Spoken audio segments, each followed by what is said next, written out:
From Callum Jones walking back into the villa with Molly Smith, while Shogna Phillips stood there and delivered 2 words that broke the internet, to the single episode that generated more Ofcom complaints than any moment in British broadcasting history.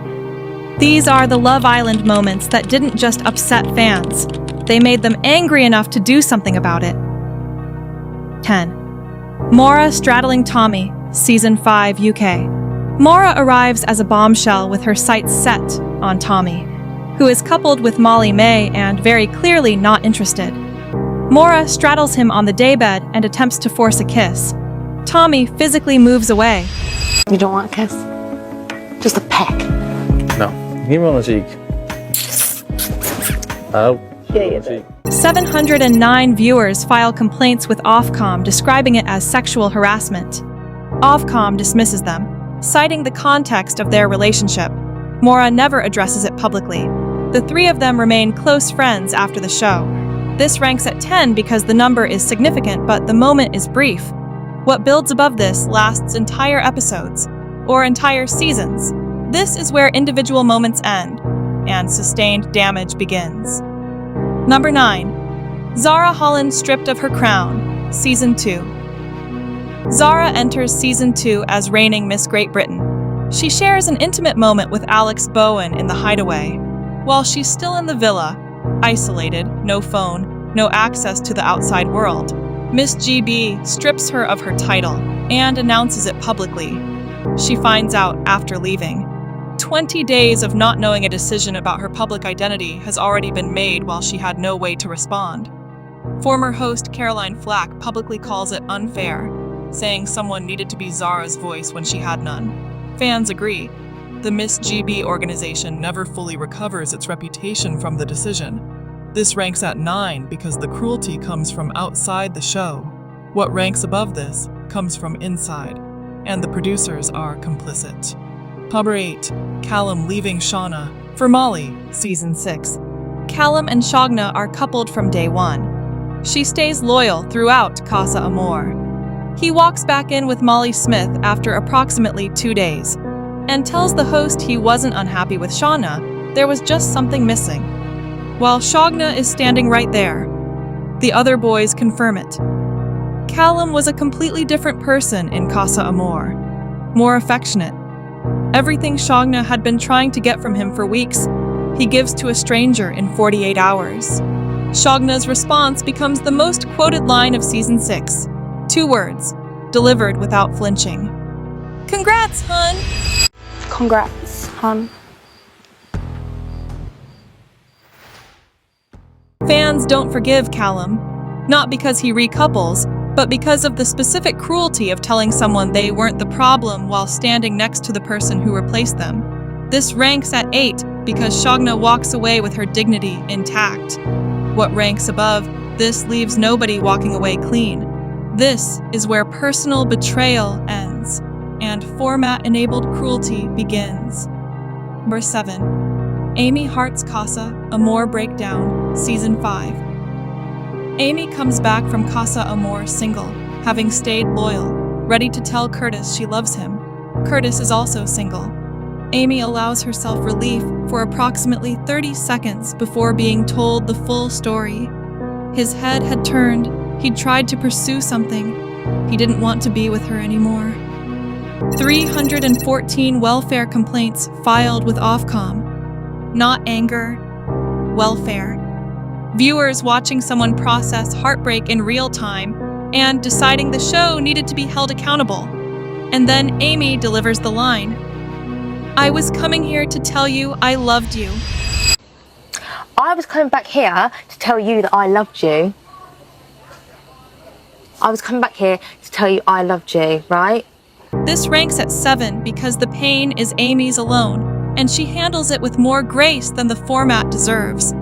What ranks above this involves the format actively manufacturing the pain. Number 6.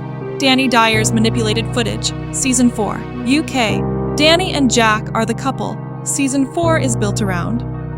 Then producers show Danny footage of Jack appearing to welcome his ex into the Casa Amor villa, edited to look like betrayal. He isn't betraying her. Danny doesn't know that. She breaks down completely. Oh my god. Yeah, right then. Sick. Oh my god. Oh my god. That's bad. I'll see him before I come in. I'll see him before I come in. Oh my god. 2,664 complaints filed with Ofcom over concerns the producers deliberately destroyed a fan favorite's emotional state for the sake of good television. Ofcom doesn't investigate. The producers don't apologize. This ranks at 6 because the manipulation is documented and the complaints are significant. What ranks above this generates nearly double the number, and the target is even more beloved. But while Danny's pain was manufactured by producers, the next entry shows what happens when Islanders do the manufacturing themselves. Number 5. Luca's movie night meltdown on Gemma, Season 8, UK, movie night. Luca watches footage of Gemma having an ordinary conversation with Casa bombshell Billy Brown. He decides this is a betrayal. No, beat you. I'm gonna get told off. Yeah, so get off me. So, sorry. On the slide. Mates can't hug. I'm a fucking muggy. I got made out to be like a fucking prick. No, I am 100% bringing that up. Obviously. 100%. His precise accusation that she was entertaining his flirting becomes the most complained about phrase of the episode. Gemma holds her ground with the composure of someone who knows she's done nothing wrong and cannot believe she has to explain that. Luca escalates anyway. 3,617 Ofcom complaints. Women's Aid releases a statement about misogynistic and controlling behavior. Luca is named the worst offender specifically. This ranks at 5 because Luca's meltdown belongs to one night. What ranks above this belongs to an entire week, and the producers built it deliberately. But while Luca manufactured his own crisis, the next entry shows what happens when the show manufactures one for you. Number 4. Cordell bringing back Daya, while Serena stood loyal, Season 6. Cordell and Serena are the couple. Season 6 USA is built around. She stays loyal throughout Casa Amor. He walks back in with Daya, a decision the fandom never fully forgives. Serena's face doesn't collapse. It goes completely still. The kind of stillness that costs more than any breakdown would. The PPG watches in silence. Is there anything you'd like to say to Serena? Yeah, I'm sorry. I don't walk away. You will know my name. Yeah, when my story has been told, they will proclaim. I guess that don't really matter, but You're gonna know my name. I'm not gonna disrespect how you feel. Things happen. You didn't respect anything else, so I did. yeah, barely yourself. Fans don't hate this because Cordell recouples. They hate it because of what it destroys, the belief that someone on this show could actually be different. Cordell was supposed to be different. Casa Amor answered the question nobody wanted answered. This ranks at 4 because Serena's response gives fans somewhere to put their feelings. What ranks above this gives fans nowhere to go at all. 3. Faye's postcard. Manipulation, Season 7. UK. Producers sent Faye a postcard from Casa Amor that appears to show Teddy telling a bombshell he finds her attractive. The postcard is misleading. The full context makes Teddy's behavior far less damning than the edited image suggests. Faye believes it completely. The producers, who know exactly what the full footage shows, send it anyway. 4,330 complaints filed with Ofcom specifically about the postcard. Fans aren't angry at Faye. They're angry at the show for engineering a situation designed to make her believe something that wasn't the full truth, and broadcasting the consequences as entertainment. This is the entry that reframes everything that follows. The meltdown that generates 24,763 complaints the next episode starts here, in a production decision made by people who knew exactly what they were doing. This ranks at 3 because the manipulation is documented. What ranks above this is what that manipulation produced. Number 2. Tasha Guri bullied, Season 8, UK, Women's Aid statement. Tasha enters season 8 as the show's first deaf contestant. Then Luca and Dami decide, consistently, repeatedly across multiple episodes, that she is their target. The moment that breaks the fandom is Snog, Marry, Pie. Tasha is labeled a game player, accused of riding Andrew's coattails. The repetition is deliberate.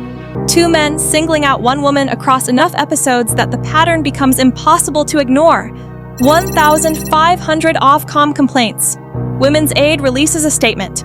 The deaf community responds with particular fury, pointing out that Tasha navigating a villa without her hearing aids is already a feat, and the show is allowing two men to make her the villain for existing in it. Tasha never quits. She and Andrew finish 4th.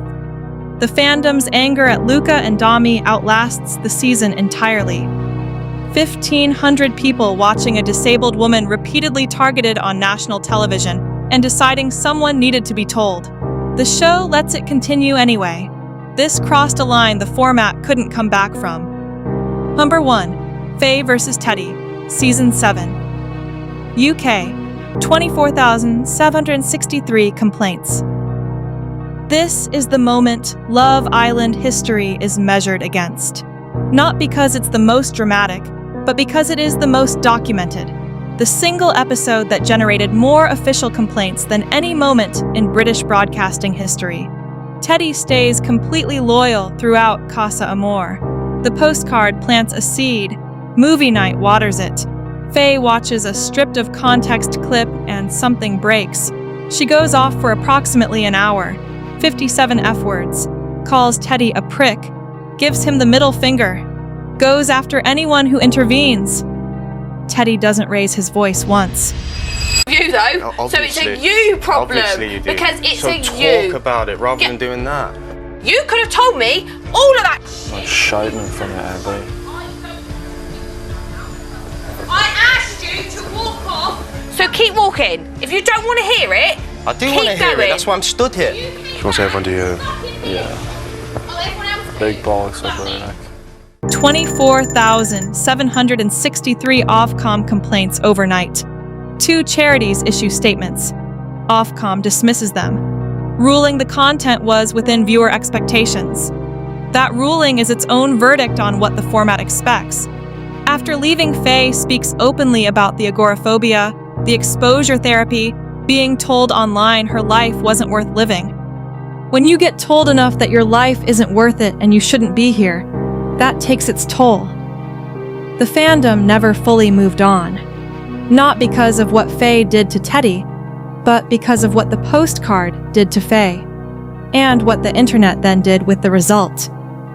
This is where it stopped being entertainment and started being something else entirely. The show has never fully answered for the production decision that started it. What the postcard did to Faye didn't just break a villa couple. It broke the show's claim that it takes no responsibility for what happens to the people inside it. These were the Love Island moments fans hated the most. Which one do you think the show owes someone an apology for? Drop it below. The next list might be built entirely around your answers. Subscribe to Island Tea if you're still not done processing what this franchise does to the people inside it. Click here to watch most heated arguments in Love Island history. It hits just as hard.